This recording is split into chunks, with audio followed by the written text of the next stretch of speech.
Hi, இன்றைக்கி நம்ம என்ன பார்க்க போகிறோம்னா பேங்க் நிஃப்டியில் 58,400 கால் இன்ட்ரடக்ஷன் தான் பார்க்க போகிறோம்.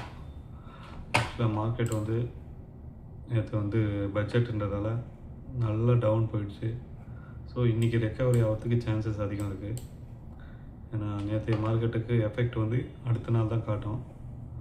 ஸோ இன்றைக்கி மார்க்கெட் அப்சைடு மூவ்மெண்ட்டுக்கு நம்ம கால் சைடில் 808 லைனை ரீடெஸ்ட் எடுக்கும் போது ட்ரேட் எடுக்கலாம். அதே போல் புட் சைடில் 711 அந்த லைனை ரீடெஸ்ட் எடுக்கும் போது ஒரு ட்ரைவ் பண்ணி பாருங்கள்.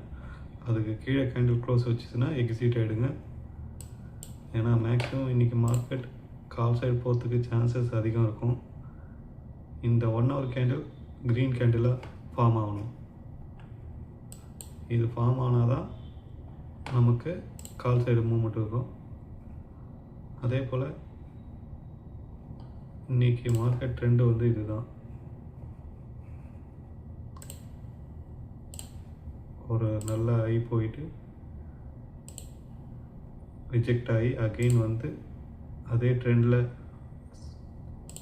எக்ஸிட் ஆகி திருப்பியும் சப்போர்ட் லைனுக்கு ரீடெஸ்ட் வந்துருச்சு. மார்க்கெட் இங்கேருந்து மேலே போகுதா இல்லை இங்கேருந்து ரிவர்ஸ் ஆகி அகெயின் கீழே க்ளோஸ் இருக்குதான்றது பார்க்கணும். மார்க்கெட் இன்னைக்கு 1 hour கேண்டில் பேஸ் பண்ணி தான் மார்க்கெட் எப்படி போகும்னு தெரியும். ஏன்னா மார்க்கெட் இது க்ரீனாக க்ளோஸ் ஆகணும் 1 hour கேண்டில். இது க்ளோஸ் ஆச்சுன்னா 1 hour கேண்டில் கால் சைடு தான் மூவ்மெண்ட் இருக்கும்.